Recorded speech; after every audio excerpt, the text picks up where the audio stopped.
Buenas tardes, bienvenidos al seminario web titulado Trasplante hepático en defectos del ciclo de la urea, dictado por la doctora Ana Morais López. Esta instancia ha sido organizada en conjunto por la Sociedad Latinoamericana de Errores Innatos del Metabolismo y Pesquisa Neonatal y el Laboratorio de Enfermedades Metabólicas del Instituto de Nutrición y Tecnología de los Alimentos de la Universidad de Chile. La conferencia durará 30 minutos, luego tendremos 20 minutos para resolver sus dudas, por lo cual los invitamos a realizar sus preguntas mediante la opción Preguntas y Respuestas de la plataforma Zoom o a través del Facebook de SLAIM. Este seminario estará moderado por la doctora Norma Espécola, quien es médico especialista en neurología infantil con especialización en enfermedades genéticas del metabolismo.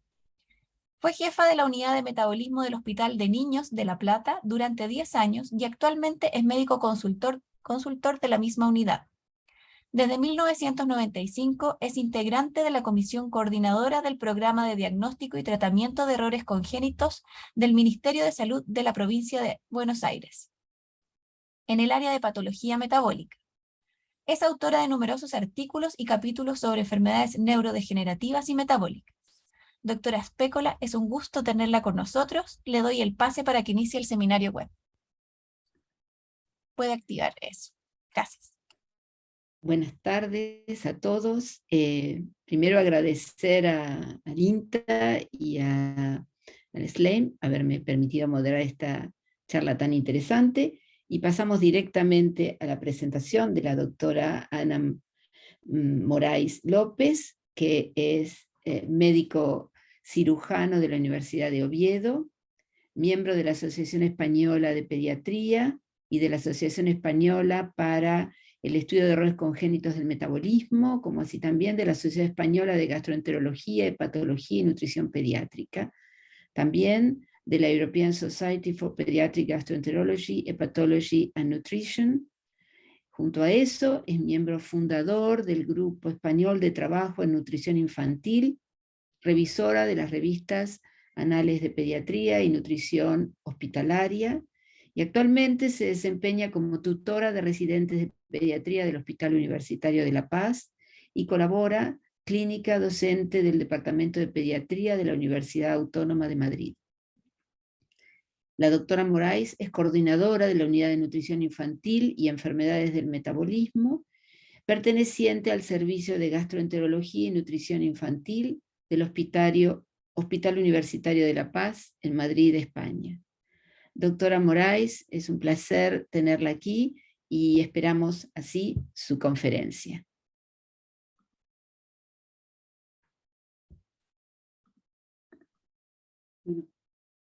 Buenas tardes, voy a compartir mi pantalla, para que puedan ver la presentación.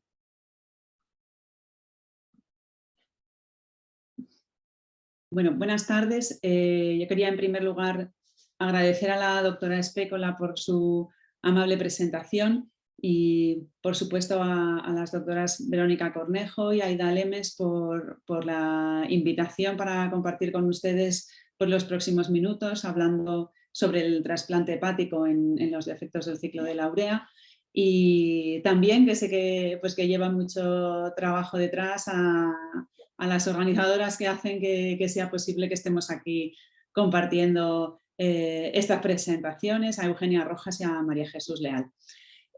Sin más, vamos a empezar con el seminario. Vamos a repasar algunos conceptos y controversias sobre las indicaciones y la conveniencia de realizar un trasplante hepático en los niños con defectos del ciclo de la urea. Como saben, los defectos del ciclo de la urea pueden presentar síntomas a cualquier edad. Es muy frecuente en las formas graves su presentación neonatal, aunque no siempre es así, y pueden mostrar síntomas bien de debut o bien sucesivos en cualquier momento de la vida. El episodio, el síntoma más grave en los momentos de descompensación es la hiperamoniemia, que es la principal causa de morbilidad y mortalidad en estos pacientes. La hiperamoniemia es causa de edema cerebral, puede ser causa a medio plazo de episodios recurrentes de encefalopatía, de episodios de coma metabólico, Estas enfermedades también, aparte de la hiperamoniemia, pueden cursar con problemas hepáticos, tanto con un episodio de fallo hepático agudo como de insuficiencia hepatocelular crónica. Y en un plazo más largo pueden manifestarse como discapacidad intelectual, que a veces pues, se deriva de secuelas que deja un primer episodio de hiperamoniemia en el periodo neonatal. Son pacientes que pueden tener pues, parálisis cerebral de distinto grado, epilepsia, y en las formas más leves incluso están descritos trastornos neuropsiquiátricos que son muy frecuentes en los pacientes adultos. Dando una visión general a lo que sería el tratamiento de estos trastornos, antes de empezar con el trasplante en sí mismo, como saben, hay un tratamiento indicado para la fase aguda, cuando tenemos un paciente que se presenta por primera vez con una hiperamoniemia. Es muy importante la recogida de muestras diagnósticas para ver si se trata de un defecto del ciclo de la urea o de otro tipo de enfermedad que curse con hiperamoniemia.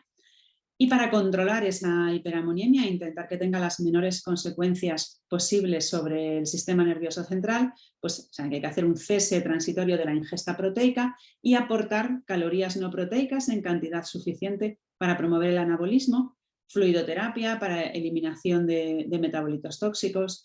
Utilizaremos fármacos, fundamentalmente fármacos quelantes del amonio, de la glutamina, para controlar la hiperamoniemia, y en los casos en que sea necesario, en los que las medidas anteriores no sean suficientes, debemos recurrir a la depuración extrarrenal, hemofiltración o hemodiálisis, para conseguir depurar todo el amonio que está acumulado en el cuerpo. Una vez controlada la fase aguda, ya en una fase subaguda y en fase crónica, los objetivos del tratamiento son promover el crecimiento y el desarrollo sin episodios de descompensación.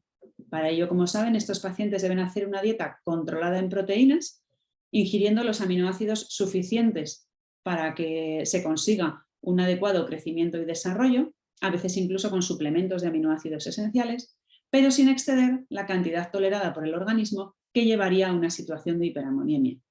Con frecuencia es necesario el mantenimiento de fármacos quelantes del amonio a medio y largo plazo.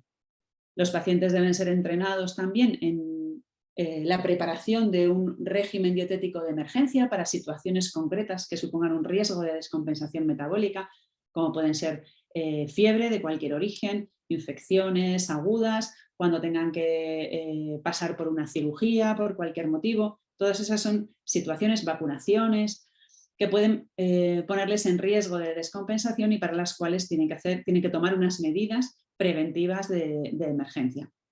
Y en esta fase subaguda crónica es donde entraría como terapia la opción del trasplante hepático, de la que ahora hablaremos. Recientemente se están desarrollando nuevas terapias como terapia génica o terapias de ARN, que intentan abrir nuevos caminos en el manejo de estos pacientes. Con respecto al trasplante hepático, ¿cuál es su papel en los defectos del ciclo de la urea? ¿Por qué se plantea que algunos pacientes puedan beneficiarse del trasplante? Bueno, pues la razón fundamental es que en el hígado es donde se expresa en su totalidad el ciclo de la urea, donde tiene la función primordial de eliminar el excedente de nitrógeno a través de la ureagénesis, de la formación de urea. En otros órganos también se expresa parte del ciclo de la urea, pero con otros objetivos, ¿no? Pues en las células intestinales, por ejemplo, pues, se expresa solamente una parte, la parte proximal, para mantener unos niveles de citrulina que puedan servir, por ejemplo, como nutriente para el enterocito, o que puedan llegar hasta el riñón para hacer síntesis de arginina y síntesis de óxido nítrico. Pero en fin, es en el hígado donde se expresa el ciclo de la urea en su totalidad, con la función fundamental de depurar el amonio, de evitar que se acumule amonio. Por lo tanto, cuando tenemos un defecto del ciclo de la urea, aunque ese defecto se va a expresar en todos los órganos donde hay alguna expresión del ciclo de la urea, es el defecto del hígado el que va a contribuir en mayor medida a una hiperamoniemia. Por lo tanto, si trasplantamos un hígado con un defecto del ciclo de la urea por un hígado sano, estaremos contribuyendo en la mayor medida posible a depurar ese amonio, a dotar al organismo de un grado de actividad enzimática suficiente del ciclo de la urea como para que no se acumule amonio. Además, los trastornos del ciclo de la urea, como saben, tienen una importantísima morbilidad y mortalidad. La mitad de ellos, como dijimos antes, inician síntomas en el periodo neonatal y es precisamente en este periodo donde la mortalidad es mayor. En el primer mes de vida es cuando debutan las formas más graves y la mortalidad es de entre el 25 y el 50% de los pacientes.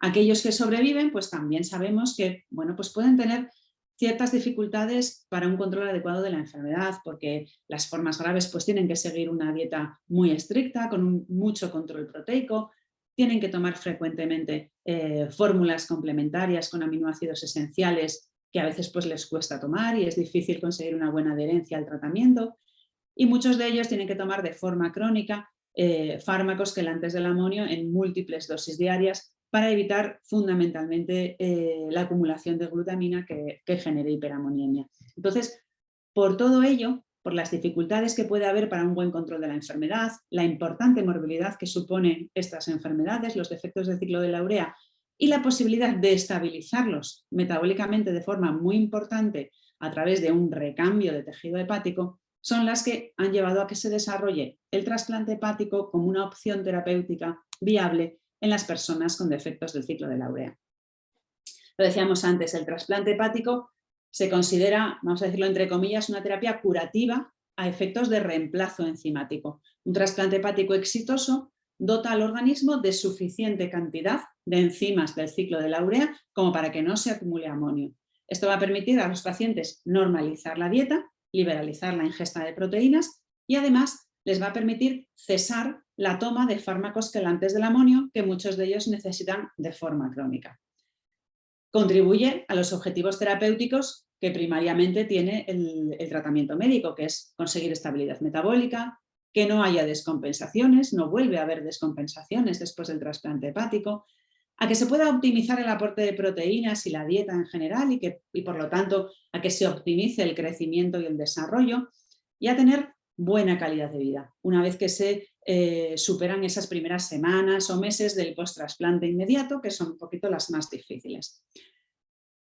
Sobre trasplante hepático y defectos del ciclo de la urea hay experiencia en todos ellos, salvo en el déficit de N-acetilglutamato sintetasa, con lo cual a día de hoy tenemos experiencia y buena experiencia en todos los defectos del ciclo de la urea.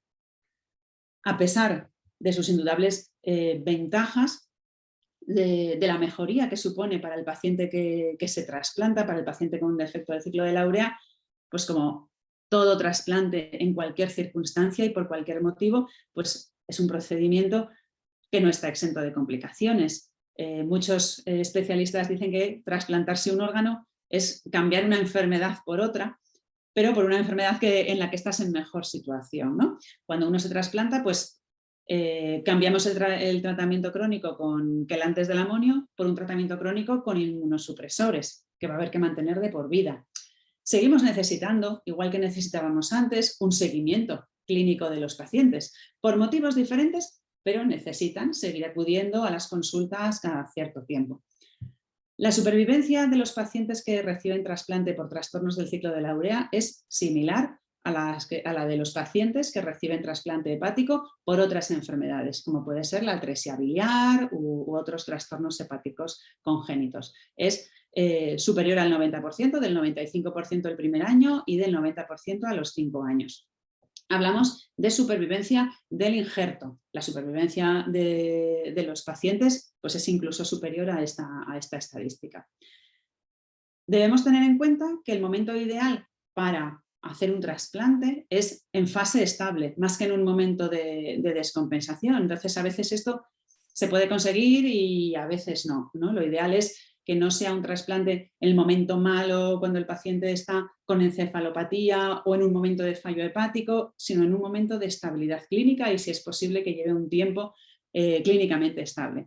Sin embargo, pues en casi todas las enfermedades, pero especialmente con el déficit de OTC, que es la modalidad más frecuente de defectos del ciclo de la urea, sí se han realizado trasplantes en fase aguda, encefalopática y en fallo hepático agudo, en los que se ha logrado buena supervivencia y buenos resultados.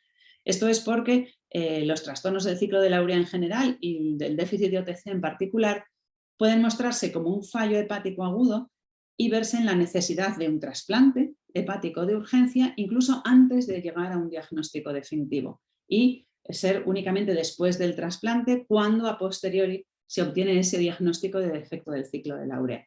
Por eso, aunque lo ideal no es hacer el trasplante en fase aguda, a veces no queda más remedio que hacerlo en fase aguda, cuando todavía ni siquiera conocemos el diagnóstico, porque se producen, pues en algunos pacientes, un fallo hepático irreversible en el que la única salida es un trasplante urgente. ¿Qué indicaciones en general se defienden para realizar un trasplante en una persona que tenga un trastorno del ciclo de la urea? Bueno, pues fundamentalmente las principales serían las formas graves de debut neonatal, porque son las que van a tener menor dotación enzimática, con lo cual van a ser las más propensas a descompensarse probablemente, y las formas que van a tener mayor mortalidad. En general, los pacientes, sean de debut neonatal o no, que tengan descompensaciones frecuentes u hospitalizaciones frecuentes por situaciones de riesgo, a pesar de estar realizando un tratamiento médico correcto, con dieta y quelantes del amonio, también se les consideraría candidatos a trasplante hepático. Y también aquellas formas que tengan un daño hepático progresivo o permanente después de ese primer episodio de hiperamoniemia a partir del cual se diagnostican. En este sentido, está descrito que hasta un 65% de personas con defectos del ciclo de la urea tienen signos o indicadores de daño hepático crónico, bien en las pruebas de imagen o bien por disfunción en las pruebas de función hepática. La variante más frecuente es en la deficiencia de arginine-succiniato liasa, seguida del síndrome de triple H, del déficit de ornitin transcarbamilasa y del argénico-succínico sintetasa. Pero se ha descrito signos de daño hepático en todas las variantes de trastornos del ciclo de la urea. ¿Qué factores de riesgo se esgrimen para que una persona con un trastorno del ciclo de la urea sea más proclive a presentar un daño hepático crónico? Que haya sido una forma de debut neonatal, que necesite tratamiento combinado con dos quelantes, fenilbutirato sódico y benzoato sódico de forma prolongada, y que presente hipertrigliceridemia, que en sí no es un hallazgo de los trastornos del ciclo de la urea, pero que puede presentarlo por el tipo de dieta que realiza o porque tenga además un síndrome metabólico subyacente. Y en la histología, aunque puede ser variada, se ven depósitos de glucógeno, se pueden ver diferentes grados de fibrosis o cirrosis. Quizás de lo más frecuente que está descrito es la fibrosis portal, aunque últimamente han aparecido algunos estudios que señalan como hallazgo más frecuente los depósitos de glucógeno citoplásmico e incluso nuclear. Además de esas indicaciones principales, formas graves de debut neonatal, formas muy inestables o formas con daño hepático crónico, siempre debemos considerar el grado de daño neurológico que ya pueda tener el paciente cuando se diagnostica o cuando se plantea un trasplante, porque ese daño no va a ser reversible con el trasplante. El trasplante hepático va a permitir que no haya más daño o que no se desarrolle daño en aquellos pacientes que llegan al trasplante con un desarrollo neurológico normal. Pero el daño que ya esté establecido no se va a resolver con el trasplante. Hay algunas series que hablan de mejoría neurológica después del trasplante, pero lo cierto es que es en un porcentaje mínimo de pacientes y en general se considera que el daño neurológico que ya esté establecido no se recupera con el trasplante, que es una razón a veces para recomendar el trasplante pues a edades relativamente tempranas, antes de que se puedan producir sucesivas descompensaciones que puedan dañar más al paciente. También hay que considerar cómo va a ser la calidad de vida de ese paciente después de hacerse un trasplante con respecto a la calidad que lleva antes del trasplante. ¿No? Si son formas de debut tardío, que se han diagnosticado a raíz de una descompensación leve, que no tienen tendencia a descompensarse, que el paciente está bien acoplado a la dieta, pues a veces es difícil ponderar si después de un trasplante, que es una cirugía de mucha envergadura, que van a seguir necesitando esos controles, que hay una posibilidad de complicaciones del trasplante, complicaciones derivadas de la inmunosupresión. Son cosas que hay que poner en la balanza y según qué pacientes, hay pacientes en los que se puede esperar una clara mejoría de la calidad de vida y otros pacientes en los que no está tan claro y en los que no se indica el trasplante. Y también debemos considerar cómo será el grado de adherencia post-trasplante, conociendo cómo es el grado de adherencia pre-trasplante, ¿no? Si ya en el momento pre-trasplante pues es importantísima la adherencia terapéutica, con un hígado trasplantado es imprescindible, ya que una falta de adherencia a tratamiento lleva a una pérdida del injerto. ¿Cuándo realizar el trasplante? Mejor cuanto antes, mejor esperar. Bueno, en general, incluso en las formas más graves que nos lo planteemos desde el principio, se recomienda intentar esperar a que el bebé tenga más de 3 meses o al menos 5 kilos de peso. Son cuestiones de técnica quirúrgica que facilitan la realización del trasplante, las suturas vasculares, las suturas de la vía biliar. Entonces, aunque sea una forma grave neonatal, se intenta esperar esos primeros meses hasta que alcance un cierto tamaño el bebé.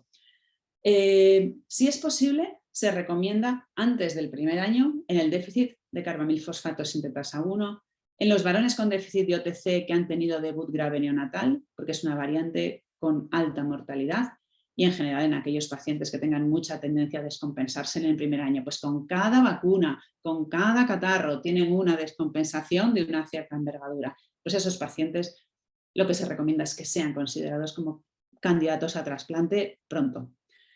No obstante, las series clásicas hablaban de una mayor supervivencia si los pacientes se trasplantaban después de los 2 años. Sin embargo, sobre todo en centros que van adquiriendo una experiencia grande con respecto a lo que es la técnica quirúrgica del trasplante hepático, esto ya no es tanto así e incluso los pacientes que se trasplantan por debajo del año de vida tienen muy buena supervivencia. Un caso quizás un poquito especial puede ser las mujeres portadoras de déficit de ornitin transcarbamilasa en las que se puede considerar diferir el trasplante. En este grupo de pacientes hay como 2 picos de mortalidad, los 2 primeros años de vida y la adolescencia. De manera que si es una forma que no sea muy inestable en esos 2 primeros años, pues luego entran, ¿cierto?, muchas de estas niñas en una fase de estabilidad que hace que se pueda diferir el trasplante hasta que entran en la adolescencia. Uno ve cómo se comporta la enfermedad en la adolescencia, si pasa a ser más inestable o no. En fin, que a veces incluso en formas de debut neonatal, cuando son mujeres portadoras de OTC, se difiere un poco esta decisión del trasplante. Y de forma ideal, como en el trasplante de cualquier indicación, es preferible si el calendario vacunal está completo. En esta revisión que se publicó en el año 2019 de 500 pacientes con trastornos del ciclo de la urea y que se centraba en la función cognitiva de estos pacientes, los autores encontraron que los receptores de trasplante hepático se beneficiaban más en cuanto a función cognitiva cuanto antes se trasplantaban. Es decir, aquellos que se trasplantaban más tarde en su vida, el beneficio con respecto a la función cognitiva era menor. Si dejamos más tiempo para que haya episodios de descompensación que puedan producir daño neurológico, el beneficio del trasplante, como el trasplante no va a revertir ese daño, pues siempre va a ser menor. También esta revisión pues encontró datos generales que ya sabíamos sobre estos pacientes, como que hay una asociación entre el pico inicial del amonio y el desarrollo cognitivo, dependiente del tipo de trastorno del ciclo de la urea. Esta relación es mayor en los defectos proximales, OTC, CPS1. También, por supuesto, que el tratamiento muy precoz, y sí puede ser incluso tras el cribado neonatal, de manera que no se llega a presentar ni siquiera esa primera descompensación, lógicamente se asocia a mejor evolución cognitiva, y que la necesidad de asociar varios quelantes del amonio no tiene efecto aparente sobre la evolución cognitiva, sino únicamente en el control de la hiperamoniemia. Con respecto al tipo de donante, hay experiencia tanto en trasplante hepático para estas enfermedades metabólicas con donante cadáver como con donante de vivo. Los resultados de supervivencia del injerto y del receptor son similares, tanto con donante vivo como con donante cadáver. En el caso del donante vivo, el riesgo para el donante es pequeño. Generalmente suele ser el padre o la madre y la verdad es que la recuperación suele ser rápida, exenta de complicaciones o con muy pocas complicaciones que suelen estar referidas a alguna complicación pues, con la herida quirúrgica, o sí que se suelen resolver bien. O sea, generalmente la recuperación del donante es muy rápida. Y estos trasplantes de donante vivo tienen una serie de ventajas, como son que pueden disminuir el tiempo de espera hasta el trasplante, uno puede elegir el momento óptimo y se preserva mejor el órgano hasta que se trasplanta. No hay problema por el hecho de ser el padre o la madre del paciente en los defectos que son heterocigotos, de herencia heterocigota, porque el donante sea un portador heterocigoto. Hay que valorar esta posibilidad más cuidadosamente en las madres de los pacientes OTC cuando ellas van a ser consideradas como donantes. Si es una madre portadora de OTC que se ha mantenido asintomática toda su vida y que incluso se ha diagnosticado a raíz de que su hijo tiene un déficit de OTC, en general estas madres se consideran que pueden donar si no hay ninguna opción mejor y hay buena experiencia. Pero si son madres que han presentado síntomas de deficiencia de OTC, se debe evitar, porque se asume que ese hígado que vas a trasplantar no tiene una dotación enzimática suficiente como para garantizar la estabilidad metabólica del receptor. Por lo tanto, el trasplante hepático pues, tiene una serie de ventajas, buena experiencia en general para el receptor, pero hay una serie de situaciones o de ítems que dificultan la toma de decisión, ¿no? Vamos a trasplantar un órgano que no está fracasado, no es una cirrosis lo que vamos a trasplantar. La función de coagulación, del resto de rutas metabólicas, de síntesis proteica, de la función hormonal, todas están conservadas. Es un hígado que por lo demás es sano, pero que lo vamos a trasplantar por un defecto enzimático concreto. Entonces eso siempre es una indicación controvertida, porque si falla el injerto, por lo que sea, un rechazo agudo, lo que sea, perdemos todas las funciones. Debemos saber que es mejor indicación en fase estable, pero ahí, sobre todo para la familia, es más difícil de ver la necesidad del trasplante. Cuando el paciente está estable y está bien y dice, ¿por qué le voy a trasplantar? Todavía tenemos dudas sobre cómo es la supervivencia y la calidad de vida a largo plazo de estos pacientes, es difícil saberlo, es difícil calibrar cómo es exactamente el desarrollo cognitivo de un niño pequeño cuando llega al trasplante. Y bueno, es una decisión que siempre se toma consensuadamente con los padres y ellos también encuentran dificultades, ¿no? Entender bien lo que supone el riesgo-beneficio de trasplantarse o de continuar con tratamiento médico. No hay una gran evidencia con la que les podamos ayudar a tomar la decisión y siempre va a estar condicionada pues, por lo que ellos han vivido, si han vivido situaciones de coma metabólico o ha sido un diagnóstico por cribado neonatal, por ejemplo, también de lo que les transmita el equipo sanitario, de lo que ellos hablen con otras familias. Entonces la decisión no es fácil. Pasando ya a ver un poquito cómo son los resultados, les voy a presentar unas series de resultados en Europa y en Estados Unidos. En Europa se publicó en el año 2020 esta revisión sobre el trasplante hepático en errores innatos del metabolismo de los aminoácidos y de los ácidos orgánicos, una revisión de acidemias orgánicas y ciclo de la urea. Incluía 111 pacientes trasplantados entre los años 87 y 19, de los cuales la mitad tenían un seguimiento ya de más de 5 años y la gran mayoría de más de 1 año. Entonces, lo mismo que en las series americanas y que, por ejemplo, ocurre en España, la media de edad suele estar en torno a los 3 años, un poquito mayor, como dijimos, en mujeres con déficit de OTC. Y vemos que un porcentaje en esta serie relativamente pequeño recibieron el trasplante en el primer año de vida, que fundamentalmente van a ver que son los déficits de CPS1 y los varones con déficit de OTC. Como dijimos pues hace un ratito, son las formas más graves y con mayor mortalidad y por lo tanto suelen ser las que van antes a trasplante. La supervivencia de los injertos a 5 años es muy buena y concretamente para las mujeres con déficit de OTC y con citrulinemia, y con aciduria arginino-succínica, la supervivencia es del 100%. De los éxitos que se referían en la serie, que eran 7 niños, 4 de ellos se habían producido en la primera semana post-trasplante, muy relacionado con complicaciones quirúrgicas graves post-trasplante, pero en general la supervivencia era muy buena. Los pacientes han podido liberalizar la dieta y no ha habido cambios en el desarrollo cognitivo. Estas son tablas pertenecientes a ese estudio, esta es la parte de acidemias orgánicas y esta es la parte de defectos del ciclo de la urea. Entonces, como ven, en el momento preoperatorio todos los pacientes estaban en tratamiento dietético y después de la operación prácticamente ninguno necesitaba tratamiento dietético. Con respecto a la evolución cognitiva, pues la mayoría de los pacientes se refería a que la evolución era estable, es decir, no avanzaba más el deterioro neurológico, pero tampoco mejoraba la situación neurológica. Hay 5 niños referidos que con alguno de los test se refirió que habían mejorado.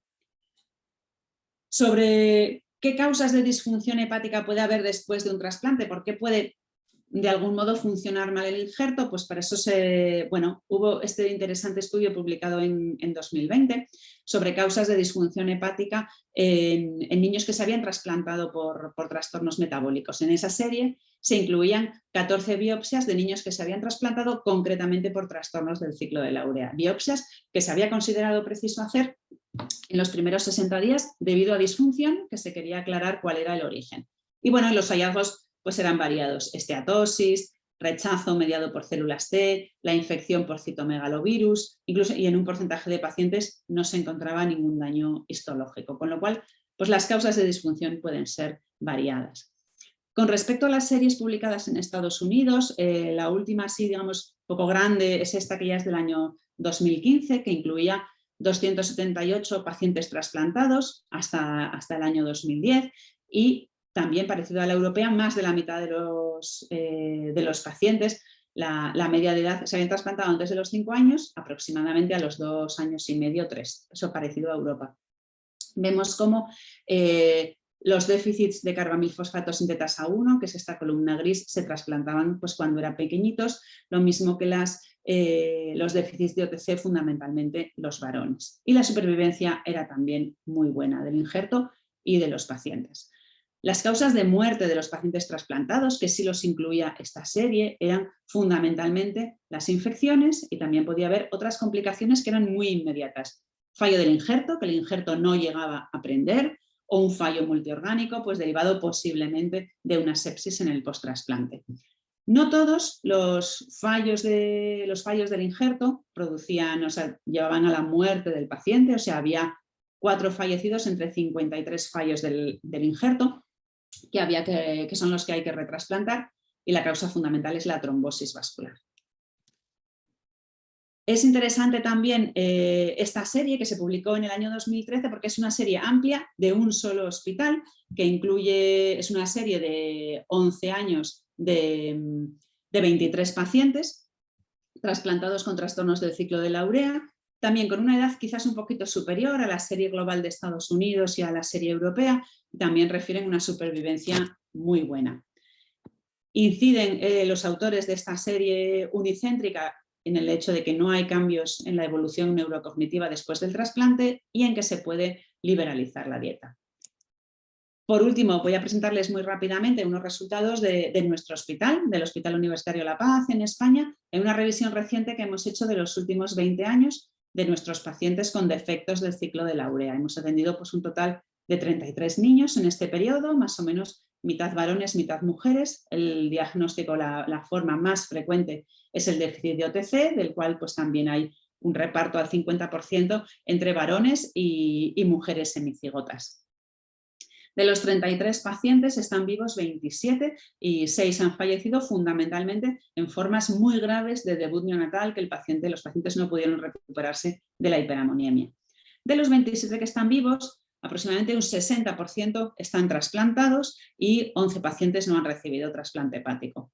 ¿Las razones para trasplantarse los que están trasplantados? Pues prevenir la aparición o el desarrollo posterior de daño neurológico, fundamentalmente es la razón principal. En uno de los casos, un fallo hepático agudo irreversible, que la paciente se trasplantó incluso antes de llegar al diagnóstico.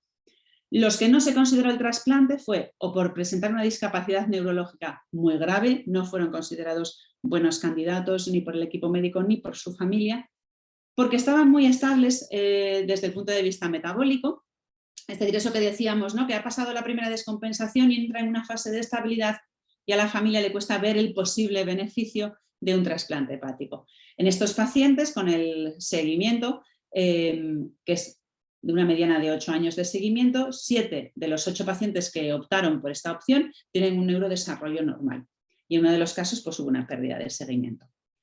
De los trasplantados, la edad media al trasplante es de 3 años, parecido a la serie americana, y el tiempo medio entre que el paciente se diagnostica y se toma la decisión de trasplante y se trasplanta, la media es de unos 4 años. De los 16 pacientes que están trasplantados, en la mitad el trasplante ha sido de donante vivo, y en todos los casos, tanto en los de donante vivo como en los de donante cadáver, la supervivencia del injerto y de los pacientes es del 100%. El diagnóstico más frecuente entre los trasplantados, lo mismo que en la serie general de defectos del ciclo de la urea, es el déficit de OTC. Y una vez que se realiza el trasplante, en algunos explantes se han encontrado, como en todas las series, anomalías histológicas. Destaca en este caso que en 5 pacientes había fibrosis portal y en un paciente con déficit de argininosuccinatoliasa había signos histológicos de cirrosis.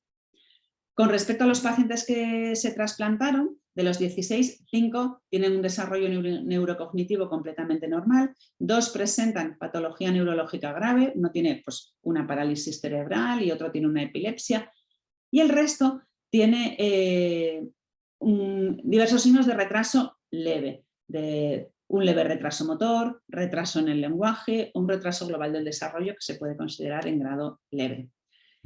Con respecto al momento pretrasplante, aquellos pacientes que se trasplantaron con respecto a los que no se trasplantaron no mostraron diferencias significativas en el pico de amonio al diagnóstico, ni tampoco en la tolerancia proteica, con lo cual ninguno de estos dos factores fue decisivo a la hora de considerar si se trasplantaban o no. Sobre las complicaciones que aparecieron en el posttrasplante, que todas pudieron manejarse satisfactoriamente, pues está el sangrado digestivo, episodios de rechazo agudo que se controlan con corticoides, ectasia biliar, estenosis portal y algunas complicaciones quirúrgicas más leves. Con lo cual, pues ya mensajes para llevarnos a casa, que el trasplante hepático en los trastornos del ciclo de la urea permite la resolución de la hiperamoniemia y la liberalización de la dieta. Las indicaciones fundamentales son prevenir la aparición de daño neurológico o impedir que éste progrese si ya hay un cierto grado de instauración de daño neurológico o la disfunción hepática. En las formas graves solo va a mejorar el resultado cognitivo si se realiza de forma precoz en la vida. Existe la posibilidad de trasplante de donante vivo que permite escoger el momento óptimo para realizarlo. Y aunque la supervivencia es muy alta y las ventajas para el paciente pues, son evidentes, sobre todo en las formas graves, debemos saber que no es una técnica sencilla, que no está exenta de complicaciones y la decisión siempre debe ser completamente individual y siempre lleva pues, cierta controversia. Y muy importante recordar siempre que el daño neurológico previo no va a revertir. Y este es un poco el resumen de las ideas que quería compartir con todos ustedes y una vez más, pues muchas gracias.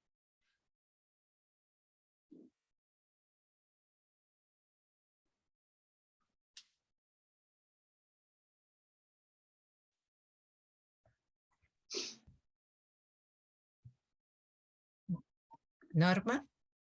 Bueno, sí, estaba comunicando, conectándome. Bueno, muchísimas gracias, doctora Moraes, muy interesante y muy completa su presentación. Y bueno, ahora vamos a pasar a las preguntas. Y hay algunas acá que yo ya tengo para hacerle. La primera sería si en España estudian a los pacientes con insuficiencia hepática pretrasplante con estudios metabólicos para descartar o confirmar trastornos del ciclo de la urea. Sí, por lo general sí. En pacientes con insuficiencia hepática, salvo que, digamos, en un primer rastreo esté muy clara la causa, por ejemplo, una insuficiencia hepática por un síndrome colestático neonatal que enseguida llegas a un diagnóstico de atresia de vías biliares, por ejemplo. Pues ahí posiblemente no se vaya más allá. Pero en una insuficiencia hepática progresiva, en una hipertransaminasemia grave que se mantiene en el tiempo, el estudio metabólico siempre forma parte de la batería diagnóstica de estos pacientes para descartar, por supuesto, defectos del ciclo de la urea, otras aminoacidopatías como puede ser la tirosinemia tipo 1, defectos de la beta-oxidación. Entonces, sí forma parte de la batería diagnóstica de la insuficiencia hepática el estudio metabólico, sin ninguna duda. Muchas gracias. Otra pregunta sería, una vez hecho el trasplante, como ustedes lo siguen a los pacientes, ¿qué controles metabólicos hacen posterior al trasplante más allá del amonio?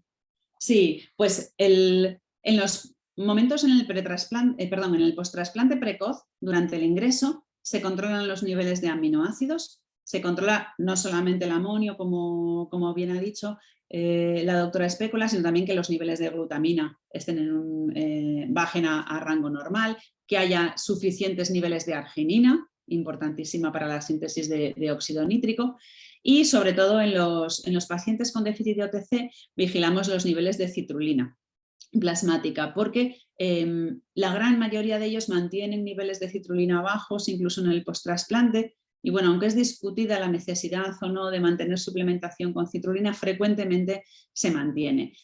Eso sobre todo lo hacemos al principio para comprobar que todo tiende a la normalidad metabólica. Más allá de las primeras semanas post-trasplante, el único control metabólico que se hace, más allá del control del paciente trasplantado de función hepática, son niveles de aminoácidos para controlar la citrulina en los déficits de OTC o CPS1, nada más.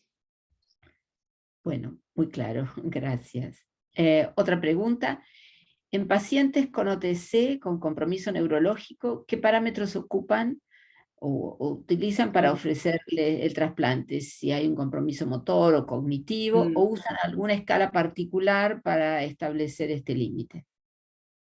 Pues mira, yo diría, un poco por la experiencia que veo del equipo de trasplante del hospital, que el compromiso neurológico, sobre todo desde que existe la posibilidad de realizar trasplantes de donante vivo, en los cuales el donante solo va a donar su hígado a este paciente y no a ningún otro, pues el tema neurológico cada vez es menos impedimento para indicar o no indicar un trasplante.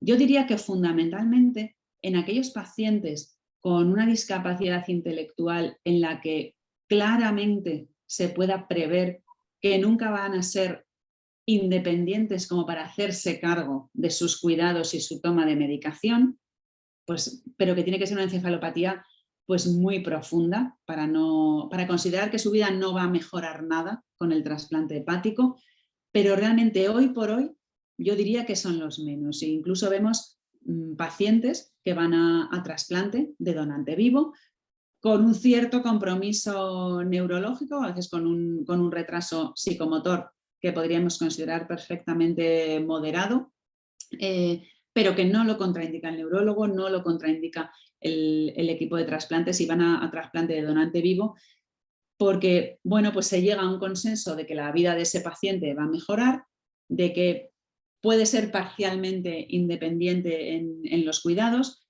y sobre todo que tiene un hígado que se le puede donar. Tiene un padre o una madre que quieren donarle su hígado. Incluso en pacientes con OTC que se pueden trasplantar, si es buen candidato se puede trasplantar del padre, incluso de una madre hemicigota que no haya tenido síntomas. Bueno, continuamos. Acá alguien le manda sus saludos por la excelente charla y además le pregunta si han usado en estos pacientes ácido carglúmico en el manejo de la hiperamoniemia y en ese caso, ¿en qué dosis? Sí, el ácido carglúmico es el tratamiento de elección en el déficit de N-acetilglutamato sintetasa. De hecho, por eso no hay ningún paciente trasplantado. Creo que el déficit de NASH tiene como dos vertientes. Una vertiente gravísima que no superan, cuando son formas graves neonatales, que apenas superan el periodo neonatal, pero los que salen adelante y entran en tratamiento médico con ácido carglúmico, entran en realmente es el tratamiento, es una enfermedad de tratamiento médico y entran en una estabilidad metabólica que no necesita de trasplante en el futuro. Las dosis iniciales de ácido carglúmico son de 200 miligramos por kilo y día. En el caso del déficit de NASH, esta dosis, una vez controlada la situación inicial de hiperamoniemia, se va reduciendo hasta una dosis de mantenimiento de entre 30 y 50 miligramos por kilo y día durante la infancia, incluso dosis más bajas cuando el paciente llega a la edad adulta. Pero suele ser la dosis inicial para un momento agudo 200 miligramos kilo día, incluso 250, y el mantenimiento entre 30 y 50 miligramos kilo día. Algunos pacientes con déficit de CPS1 también responden al tratamiento con ácido carglúmico, pero en mucha menos medida que en el déficit de NASH. Bien. ¿Cuánto tiempo debería considerarse como periodo de estabilización antes de decidir el trasplante? Pues es difícil decirlo, pero yo diría que después de un episodio, que muchas veces es el episodio diagnóstico de descompensación aguda, muchas veces, sobre todo en el déficit de OTC, decimos, en cuanto este niño esté estable, a lista de trasplante o a hacerse el estudio de trasplante de donante vivo. Y a partir de 3-4 meses, cuando decimos que ya llega a lo mejor o a esos 5 kilos o así, entra en lista. O sea, realmente el plazo es corto. No se necesita un gran plazo en estabilidad metabólica para que el paciente pueda entrar a quirófano a trasplantarse. Muy interesante. Esto tiene relación con eso, habla de en pacientes estables con tratamiento médico, en los que en ese momento no están pensando en un trasplante, sino ya hacen una consulta con el equipo de trasplante o esperan a esos periodos de mayor frecuencia de descompensaciones, como en esas Sí. adolescentes No, OTC que mencionaba. no, por lo menos en nuestro centro les remitimos al equipo de trasplante hepático desde el momento del diagnóstico, para que la familia esté informada de que existe esa posibilidad, de en qué situaciones se considera, cuáles serían un poco las indicaciones, para que la familia pueda ir calibrando, valorando, sopesando cómo es la facilidad en el manejo con la nueva dieta que hay que hacer, con los medicamentos, y que ellos puedan ir sopesando, hablando con otras familias, pero normalmente desde el momento del diagnóstico se contacta con el equipo de trasplante hepático para que haga una primera valoración y hable con la familia, desde el principio. Perfecto. Bueno, acá tenemos otra pregunta y habla de los pacientes en los que se realiza el trasplante de cadáver o familiar.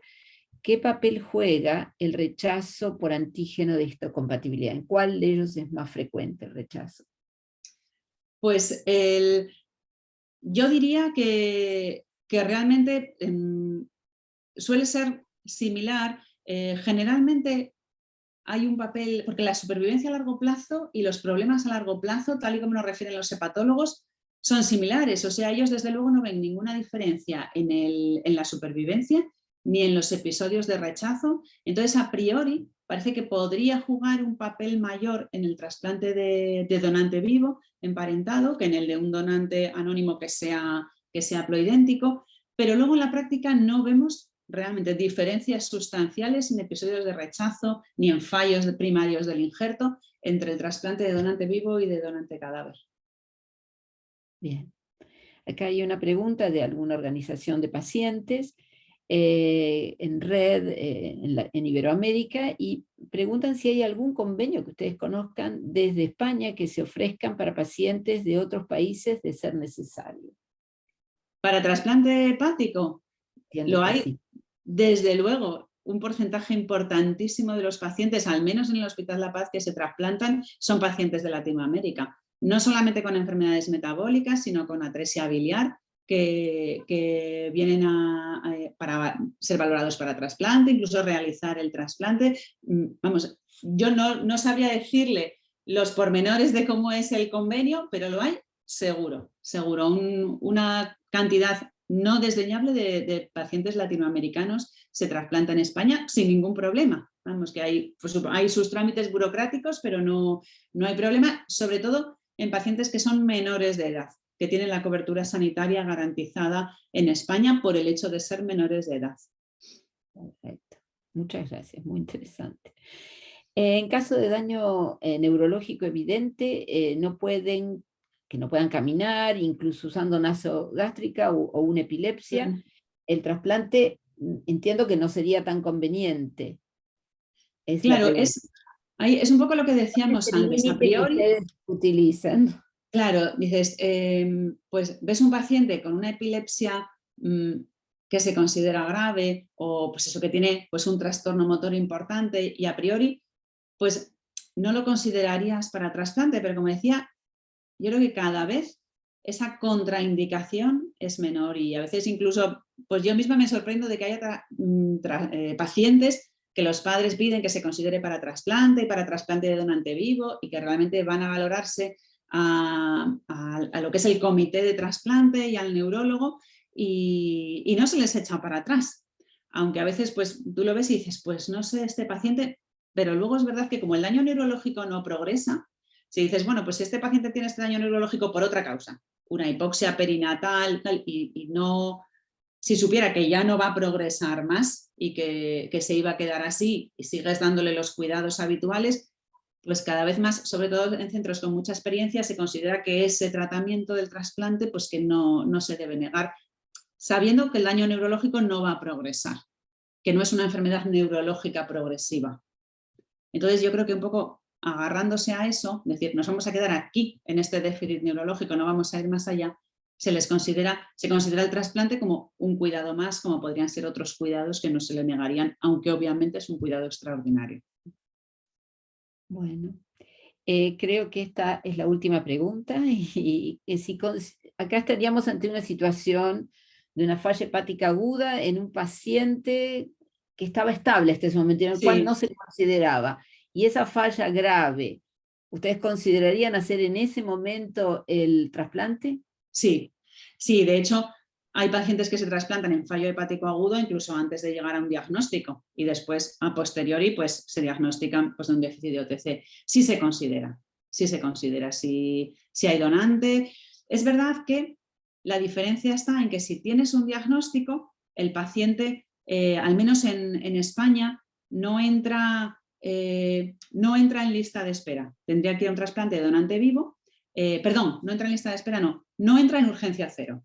Un fallo hepático agudo de origen desconocido puede recibir un trasplante urgente, en lo que se llama urgencia cero, que el primer hígado que aparece es para ese receptor. Si ya tienes un diagnóstico y entras en insuficiencia hepática, no puedes ir a urgencia cero, tendrías que ir a lista de espera o a donante vivo, y eso pues lleva un tiempo que a veces no permite la supervivencia del paciente, porque puede pasar 1 mes, 2 meses, 3 meses, pero no se contraindica el trasplante, o sea, se puede hacer en un momento agudo, no es lo ideal, no es lo deseable, pero porque el paciente va a estar más deteriorado, va a estar catabólico, con peor síntesis proteica, pero no está contraindicado en absoluto. Perfecto. Y acá hay algo que sale de este tema, pero que tiene relación con el trasplante, es si ustedes tienen experiencia en trasplante en tirosinemia.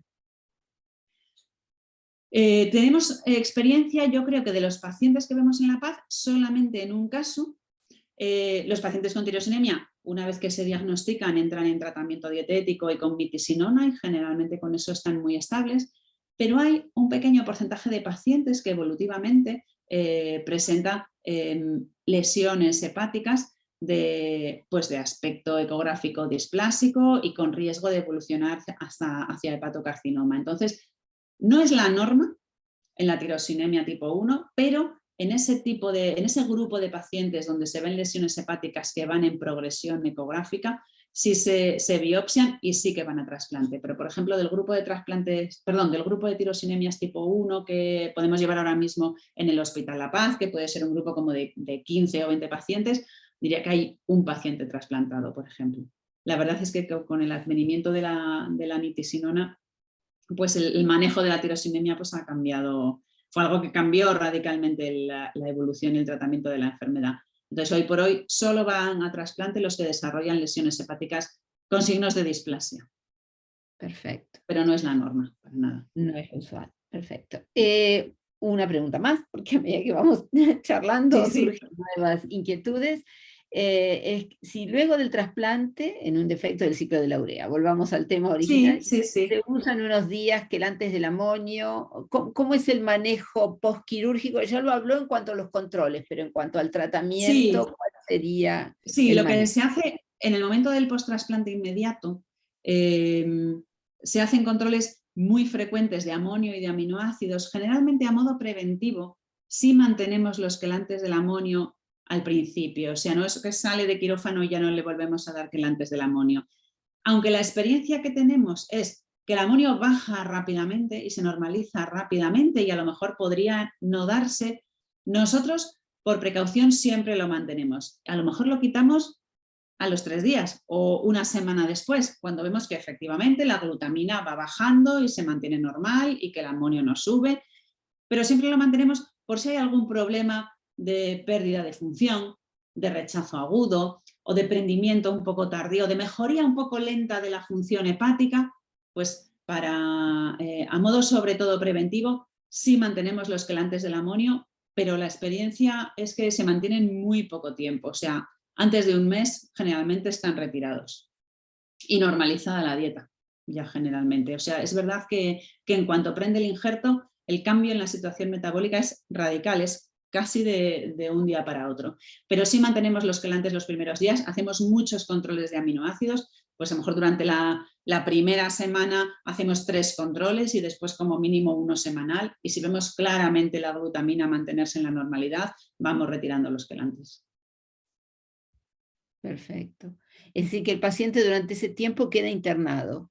Sí, sí, sí, un paciente, por ejemplo, un ejemplo de un paciente que pueda llevar muy buena evolución, vamos a decir, sería un paciente que a lo mejor está entre 10, 12, 15 días en la unidad de cuidados intensivos y después otros 10 o 12 días en planta de hospitalización. Bueno, no sé, creo que no hay hasta este momento más preguntas, pero creo que ha sido una discusión interesante y para nosotros un tema muy actual realmente.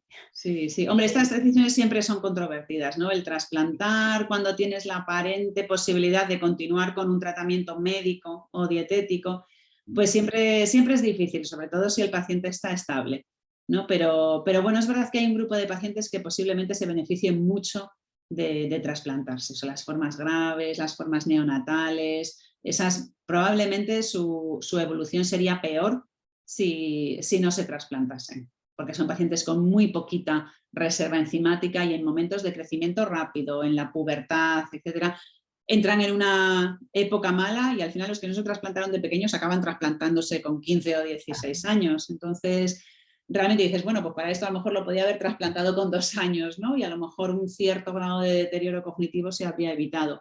Pero son decisiones difíciles, indudablemente, porque bueno, vivir con un órgano trasplantado pues es eso, medicación de por vida, controles frecuentes, tienes que tener tus cuidados. Entonces, bueno, a veces es difícil de percibir si realmente en tu calidad de vida va a haber una gran mejoría. Por eso pacientes con déficits parciales, que no han sido de debut neonatal, que tienen poca restricción proteica, pues a veces no se percibe un gran beneficio en esos pacientes. Bueno, vamos a dar por concluido en este caso este webinar. Y primero agradecerle, doctora Ana Moraes, su presentación, fue muy interesante y con datos muy precisos que nos ayudan a todos a elaborar nuestra mucha menor experiencia en Latinoamérica. Por otro lado, agradecerle, insisto, al INTA y a Slame por haber organizado este Zoom, esta actividad. Y bueno, con esto yo doy por terminada mi presentación y va a retomar el grupo de INTA. Muchas gracias, doctora. Muchas gracias a todos. Bueno, les agradecemos su participación y los dejamos invitados para participar en el próximo seminario web que se realizará el día 7 de diciembre a las 4 de la tarde, hora Santiago de Chile, titulado Programas de Garantía de la Calidad de Laboratorios de Pesquisa Neonatal en Latinoamérica, dictado por el doctor Ernesto González Reyes. Muchas gracias doctora Espécola, doctora Moraes por su participación y nos vemos en la próxima. Muchas gracias a todos. Gracias.